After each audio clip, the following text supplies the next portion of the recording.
Midnight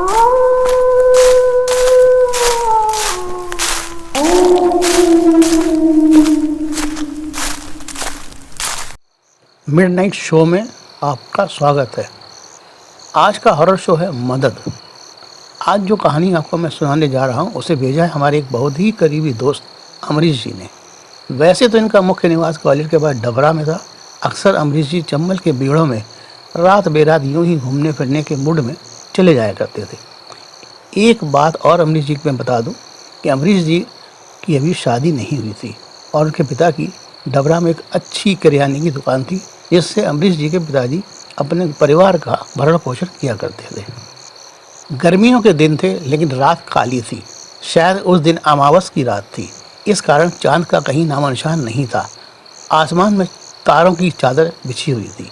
Amrish जी चंबल के भीड़ों में यहाँ वहाँ उबड़ खाबड़ रास्तों में कोई रोमांटिक फिल्मी गीत गुनगुनाते हुए मस्ती में इधर उधर चहलकदमी कर रहे थे।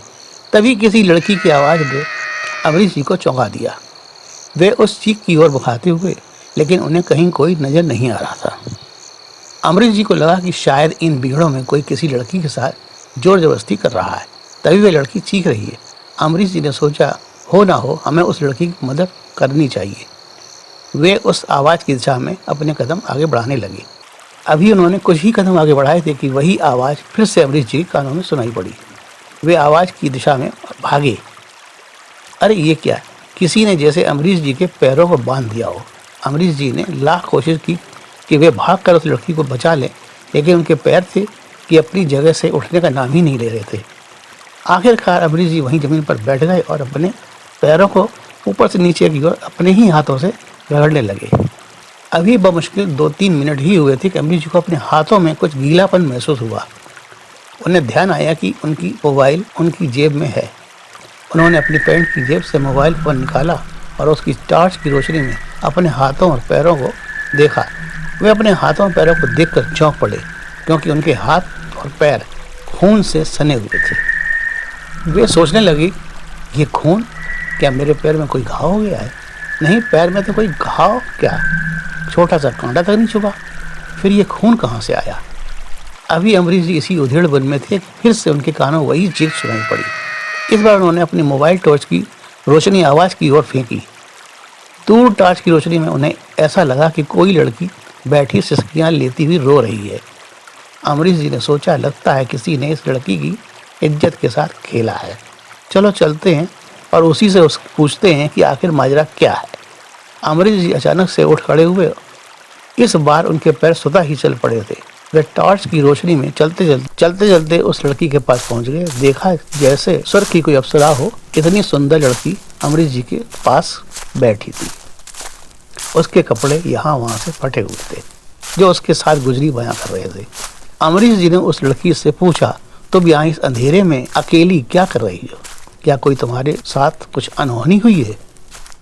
अमरीश जी की बात सुनकर लड़की जोर जोर से रोने लगी। अमरीश जी ने कहा, डरो नहीं, मैं तुम्हारा भाई जैसा ही हूँ, बताओ क्या बात है? लड़की कुछ ना बोली, लेकिन उसका रोना एक स्विच की तरह बंद हो गया। अमरीश जी ने उससे पूछा, क्या नाम है तुम्हारा और यहाँ अकेली कैसे? इस बार लड़की ने बड़े ही नपे-तुले शब्दों में कहा, मेरा नाम मालिनी है। कुछ डाकुओं ने मुझे यहाँ लाकर मेरा, और वह फिर से सिसकने लगी।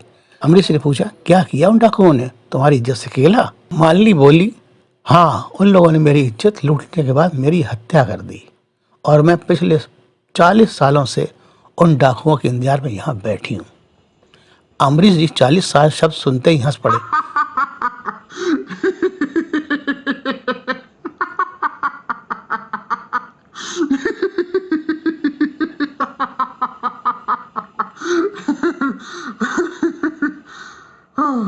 तुम पिछले 40 सालों से यहाँ बैठी इंतजार कर रही हो, लेकिन मैं तो यहाँ अक्सर आता हूँ, आज तक तुम कभी दिखाई नहीं पड़ी।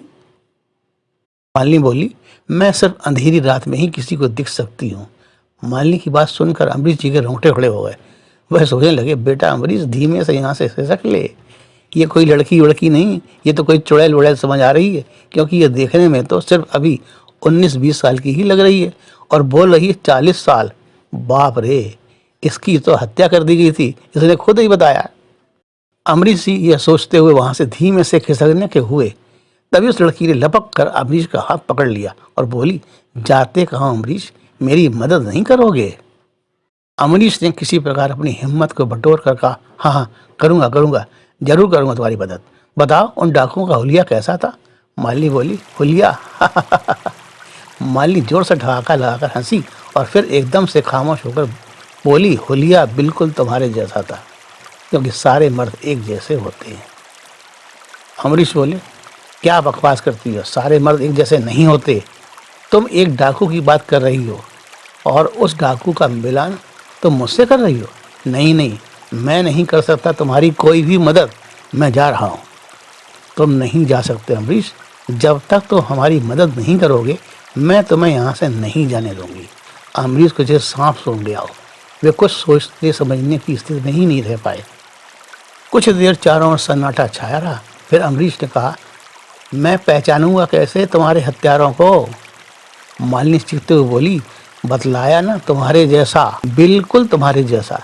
मेरे कातिल शायद तुम ही हो। मैं तुम्हें जिंदा नहीं छोड़ूंगी, मैं तुम्हारा खून पी जाऊंगी। चीखते हुए मालिनी ने अमरीश की गर्दन और अपने पहने नाखून गड़ा दिए। अभी मालिनी अमरीश की गर्दन फाड़ने ही वाली थी कि एक विशालकाय चमगादड़ उस लड़की के सिर के ऊपर आकर गोल गोल घूमने लगा। चमगादड़ के पंखों की हवा और उसकी तेज चीख के आगे मालिनी की पकड़ ढीली पड़ गई। वह चमगादड़ से भिड़ गई। अमरीश ने मौके का फायदा उठाते हुए वहां से भागने में ही भलाई समझी। अमरीश एक पल भी जाया न करते हुए वहां से भागे और भागते भागते हुए चंबल के किनारे जाकर रुक गए। अमरीश की सांसें तेज चल रही थी। अमरीश ने चंबल के पानी में अपना मुंह धोया और कुछ पानी पी भी लिया। जैसे ही उन्होंने पानी पिया वैसे ही उनके कानों में पक्षियों की चहचहाट सुनाई पड़ी। अमरीश ने आसमान की ओर देखा। हल्की हल्की रोशनी आसमान में उभरने लगी थी, शायद सुबह होने वाली थी। अमरीश ने अपने चारों ओर देखा। उन भीड़ों में दूर दूर तक कहीं कोई नजर नहीं आ रहा था। वे तेज कदमों से अपने घर की ओर चल पड़े। घर पहुंचते ही वे सीधे अपने बिस्तर पर जाकर लेट गए। अब तक उनके दिल की धड़कनें भी कुछ कुछ थमने लगी थी। उन्हें ऐसा लग रहा था कि जैसे कोई बहुत बड़ी जंग उन्होंने जीत ली हो। अमरीश जी ने बताया कि उस रात के बाद उन्होंने चंबल के उन भीड़ों में न जाने की कसम खा ली थी। उस काली रात को उनका सामना किससे हुआ था? क्या वह कोई चुड़ैल थी या कोई ऐसी आत्मा जिसके साथ, जैसा कि उसने बतलाया, कोई बलात्कार की शिकार युवती थी जिसकी हत्या की जा चुकी थी? ये सब बातें पता लगाने का साहस शायद अब अमरीश जी में नहीं था। इसी के साथ अपने दोस्त अरुण प्रकाश शास्त्री को इजाज़त दीजिए। पुनः मिलेंगे एक नई कहानी के साथ मिडनाइट शो में।